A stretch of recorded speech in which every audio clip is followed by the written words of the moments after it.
माझे नाव मनोहर रायवडकी.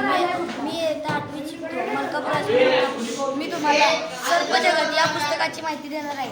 या पुस्तकाचा मुखपृष्ठावर एका सापाचे चित्र दिलेले आहे.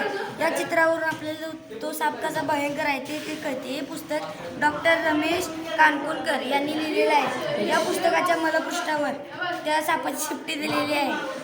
हे पुस्तक दिलीपराज प्रकाशन प्रा.ली यांनी प्रकाशित केलेले आहे. या पुस्तकात एकूण 212 पेजेस आहेत. तुम्ही नागिन तर बघितली असेल. मी तुम्हाला नागिनीची थोडक्यात माहिती देणार आहे. नागिनीची सरासरी लांबी 950 मिलीमीटर असते.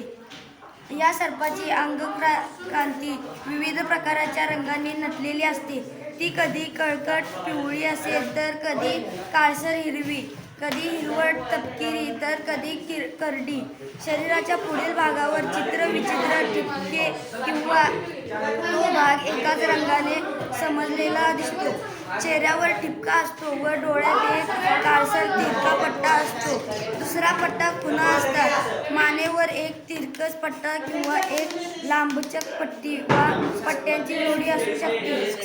उदर शिंगांच्या कडांना काळ्या ठिपक्यांचा वेड्या वाकड्या मलिकांची किनार असते. धन्यवाद.